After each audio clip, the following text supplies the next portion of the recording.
Professor শৰৎ কুমাৰ পাত্ৰ, তেওঁ director Indian information of technology Guwahati, doctor Hiten Choudhury, তেওঁ Cotton কলেজৰ head of the department computer science and information technology.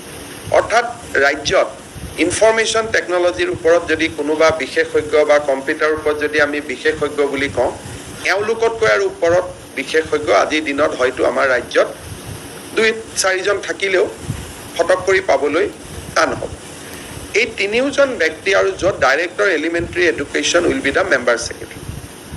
Director elementary এডুকেশ্যনে member secretary হিচাপে কাম কৰিব শিক্ষা ক্ষেত্ৰৰ গুণগত মানদণ্ডৰ ওপৰত।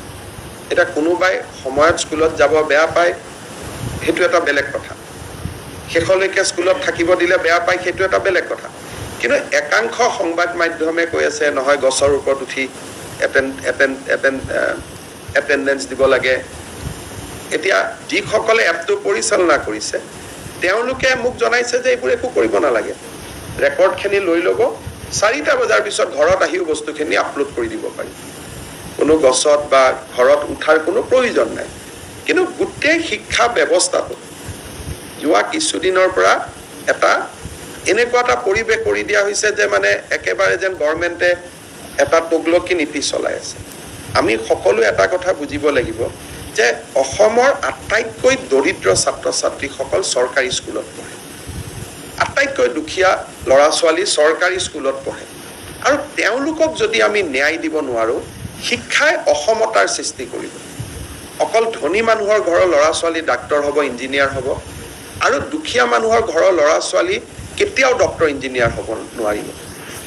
গান্ধীজীয়ে কৈছিল যে শিক্ষাই সমতাৰ সৃষ্টি কৰে। Education has a equalising effect in our society. কিন্তু যদি চৰকাৰী শিক্ষকসকল স্কুলত নাযায়, যে শিক্ষাই ইমান এটা ডাঙৰ অসমতাৰ সৃষ্টি কৰিব যে সেই অসমতা আমি দূৰ কৰিব নোৱাৰোঁ। আজি মই এটা উদাহৰণ দিছোঁ, প্ৰতিদিন বাতৰি কাকতখনে এই ধৰণৰ কথা লিখে, গছৰ ওপৰত উঠে, গছৰ তলত উঠে। কিন্তু তেওঁৰ বা মোৰ 2টা ল'ৰা ছোৱালীয়ে প্ৰাইভেট স্কুলত পঢ়িছোঁ। গতিকে এই দুখীয়া দৰিদ্ৰ চৰকাৰী স্কুলত পঢ়া ল'ৰা ছোৱালীৰ যিটো প্ৰয়োজনীয়তা যে শিক্ষক এজন তেওঁলোকৰ বাবে মৌলিক অধিকাৰ, শিক্ষকজন তেওঁলোকৰ মৌলিক অধিকাৰ, that is their fundamental rights. গতিকে শিক্ষকজনক সময়ত উপস্থিত থাকিব কোৱাটো চৰকাৰখনৰ বাবে অপৰাধ হ'ব নোৱাৰে, শিক্ষামন্ত্ৰীক তাৰ কাৰণে অপৰাধী সজাব নোৱাৰে। কিন্তু যদি এপটোত কিবা ভুল আছে, ডেফিনেটলি আমি ঠিক কৰিব লাগিব। যদি এপটোত সঁচাই গছৰ ওপৰত উঠিহে এপটোত পৰীক্ষা দিব লাগে, এটেণ্ডেঞ্চ দিব লাগে, দেন শিক্ষা বিভাগে তাৰ উত্তৰ ডেফিনেটলি দিব লাগিব। আৰু শিক্ষা বিভাগো ৰাইজৰ কাঠগড়াত থিয় হ'ব লাগিব।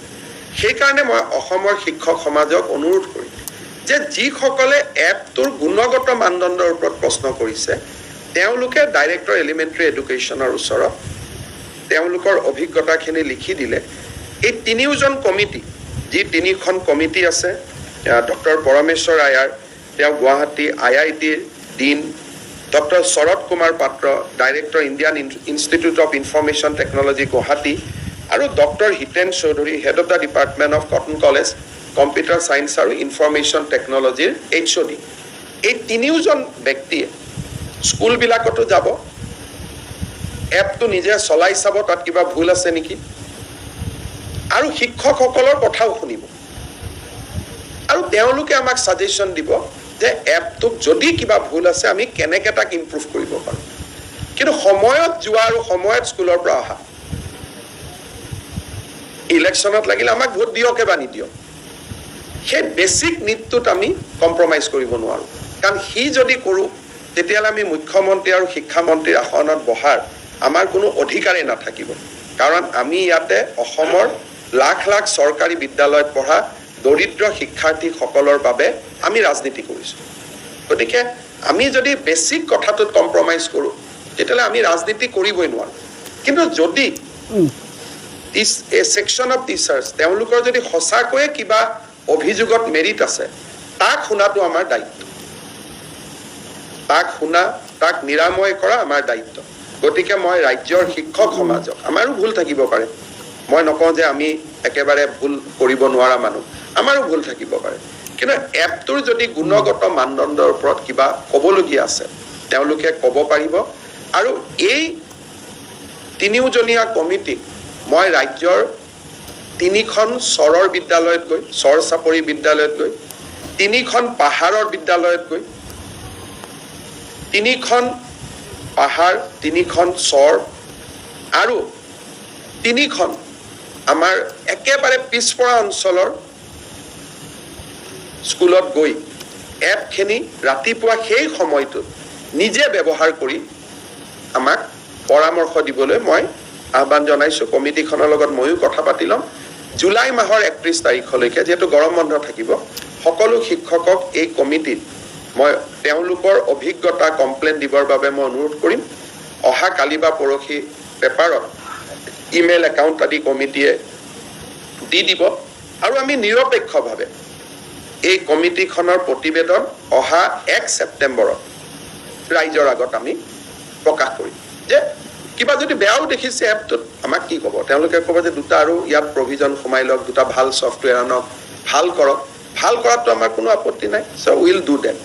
মই ভাবোঁ যে এই ব্যৱস্থাৰ পিছত ৰাজ্যৰ শিক্ষা ব্যৱস্থা যোৱা এটা বছৰ ধৰি যিকোনো কাৰণতে সৃষ্টি হৈ থকা তিক্ততাৰ অৱসান ঘটিব। আৰু শিক্ষামন্ত্ৰী অনুজ পেগু ডাঙৰীয়াৰ লগতো মই কথা পাতিছোঁ। তেওঁ কৈছে যে মোৰ কোনো আপত্তি নাই, মুখ্যমন্ত্ৰীয়ে যদি এনেকুৱা কমিটি এটা গঠন কৰি দিয়ে মই আদৰণি জনাম। আৰু এই কমিটিটো শিক্ষা বিভাগৰ পৰিৱৰ্তে মই নিজে পিক কৰিছোঁ যাতে ই সম্পূৰ্ণ নিৰপেক্ষ